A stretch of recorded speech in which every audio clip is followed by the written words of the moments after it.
Welcome to this video on inflammation. You're receiving this video because you've probably scored high on the inflammation aspect of the BPO Health questionnaire.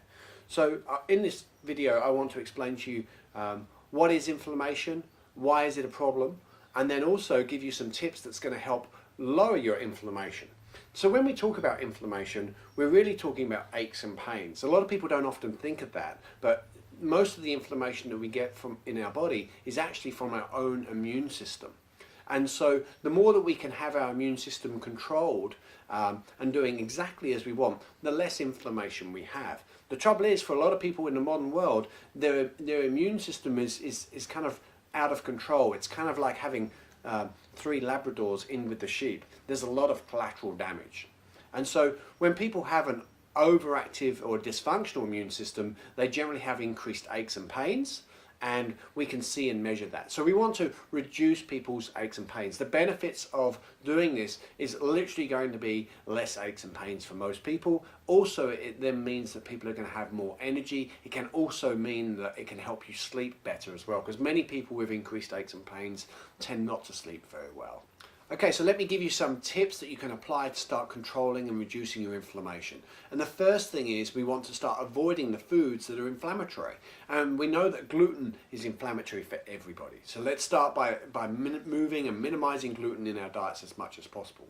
And then we also know that for many people with joint pain, the nightshade family is problematic. And so the nightshade family of foods like potatoes, tomatoes, peppers, capsicums, aubergines, and so these are problematic for some people. So I'd highly recommend moving away from the nightshade family as well.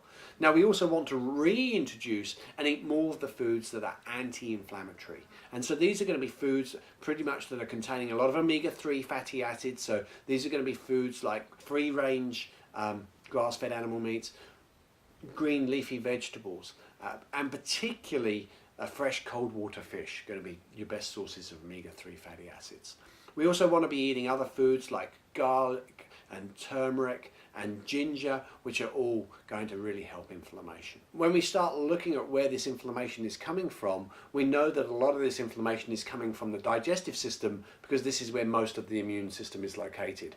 So we've got to start looking at the digestive system, improving the digestive system and the gut. And so eating chicken broths and bone broths are going to be very beneficial to healing the intestines. Not only that, they're a fantastic source of glycosaminoglycans, which are also very important for your joints. So that's going to be really nice and supportive to joint pain. Other aspects we want to start looking at is around nutrients, and specific nutrients to reduce inflammation and to help our bodies rebuild. Omega-3 fatty acids, which I've already mentioned from food, is important, but I like people to also supplement extra omega-3 fatty acids from fish oils. I like people to ideally be having 1,400 milligrams of active ingredients of omega-3s. That's equivalent to about 6 to 8 regular fish oils. Fortunately, it's, you can get that same dose in 2 BPO3 omega-3 fish oil.